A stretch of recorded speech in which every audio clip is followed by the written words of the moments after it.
There we were, 4 high school kids and their teacher on a quest to cover the most historic trial in the history of Boston. Our experiences will stay with us forever. When we arrived at the courthouse, we were intimidated to see a row of professionals standing on the sidewalk waiting for something to happen. Who were we to be there in that moment? Who were we to be covering such a serious story? But as we took our place alongside them to watch the trial in real time, we realized we had just as much a right to be there as they did. As we traveled from the courtroom across town to the finish line, we found them to be strikingly contradictory settings. In one, the trial of a terrorist was taking place. In the other, Bostonians were enjoying a beautiful day, walking around, playing music, even testing out new sneakers at Marathon Sports. While many people didn't want to talk to us about the trial, we found several who were willing to share their sentiments, everyone from an MBTA commuter to a court security guard. Do you think that the death penalty is more severe punishment than life in prison?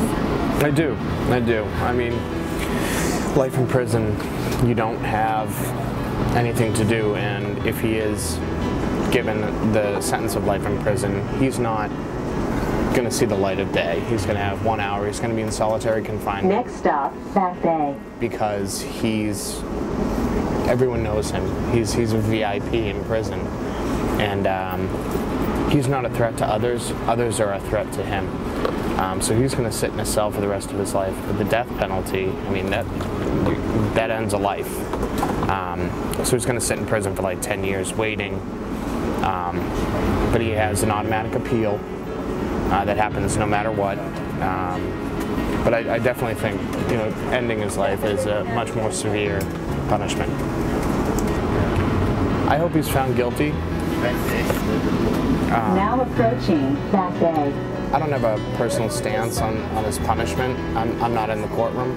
I haven't seen the evidence that's been presented. I haven't heard testimony, so as a law student and as someone who appreciates our federal government and appreciates how the justice system works, I leave it into the hands of 12 people, a jury of his peers, to decide that. We are standing outside the John Joseph Moakley Courthouse where the citizens of the Commonwealth are attempting to take back the finish line as admitted terrorist Dzhokhar Tsarnaev is standing trial for his role in the 2013 Boston bombings. For over 20-some years, I volunteered to work starting line security in Hopkinton for the elite runners. We get them out of the basement of a church and we get them to the starting line and make sure that nobody trips them up and make sure nobody gets in their way and impedes them. In that day of the Boston Marathon bombing, I usually used to come into town, but I went home and I was mowing the lawn and my wife came out and said, "Something's happening down there on the finish line. There's something going on." And she said an explosion. And I thought it may be like underground gas line or something like that until I found out what really happened. And my son is an FBI agent in Baltimore. He got called up to do the post-blast investigation because they needed so many bomb techs after that.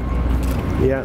What's the security been like here so far with you guys? Has it been a nightmare? Or we've got a lot of help here. We've got Department of Homeland Security, Federal Protective Police, who are supplementing the people that we normally have. The marshals are in charge of the security for the courthouse, for the judges, all the court personnel. I work for a company who are all retired law enforcement who contract with the Marshals Service to provide additional security. When this trial came up, these other officers have been called in from Denver, Atlanta, Iowa, all over the place to help out here, just so there's no incidents, or if there is, it's handled quickly. Okay? All right. It's nice to meet you. Thank you. All right. Could you tell me your name and your occupation, please? Jane Collins, courtroom artist. Could you tell us about your job? Sure. What I do is I work mostly for television stations, sometimes for other ones, but only on the very biggest trials in federal court. because all the other courts have cameras, and so they rely on them. And so in order to tell the story, that's what they have me do, come in here and draw it as fast as I can. And sometimes I don't have to be fast, and I can do a really good job. But tonight it was pretty, you can film it over there if you want, you know, when you live through. So that's what I do. I've been doing it for a long, long time, as you can see. I was contacted by a couple of teachers from Mass College of Art, which is where I went to college, and they asked me to recommend this as a job, and I told them, forget it, because I'm very certain very soon they'll be putting cameras in the courtroom. Everybody in entertainment or in news wants this to happen, and maybe the law, but so far the federal government has held off. Anything else you'd like to know? How has this job affected your life so far? Well, it's been very good in one way. Times like this you work so hard, but then you have all this time off when nobody wants you. So it works out that way, and I wouldn't have it any other way. But we're retired, and it's easy enough for me to do. I think it would be rather hard if somebody was real young and had to spend all the time, all the hours in here. But still, once in a while, it's just very rewarding. This one is the hardest one, perhaps, I've ever done. Why? For one thing, the long hours. It's going till 4 o'clock is long. And because the case is so important, they have ruled that I can no longer have these filmed right around the corner, because they're afraid that the cameras might have a bomb or something because of this case. It's never happened before. Usually I can stay in there when it's cold, and when it's warm, I can, be comfortable that way.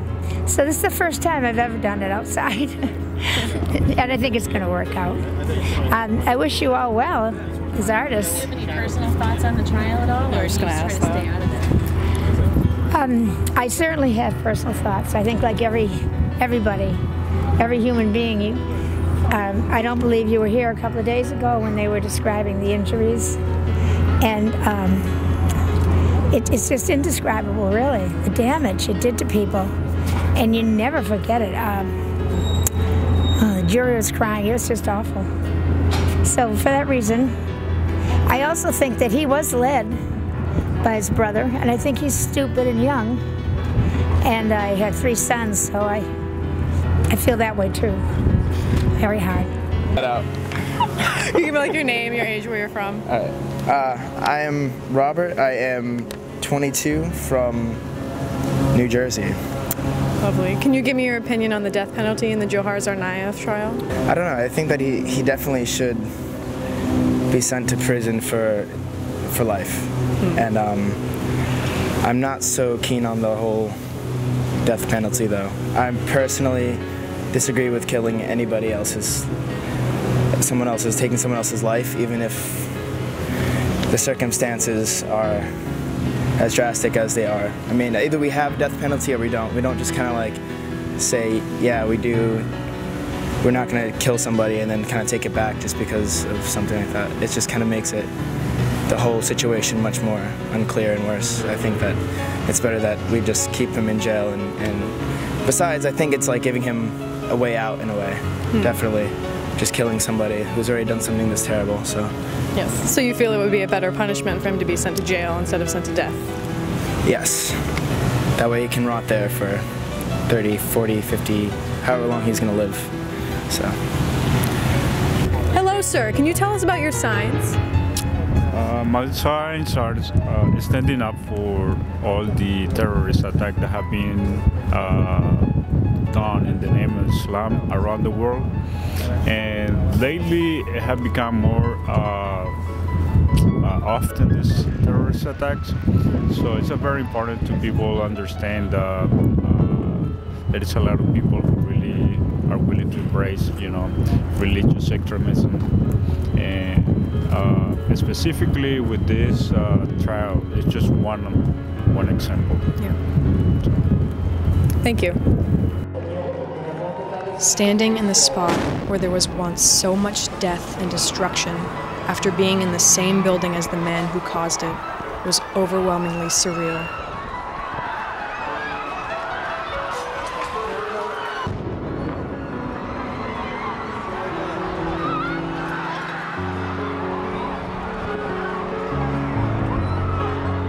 We felt safe in our travels, and it was time to head home.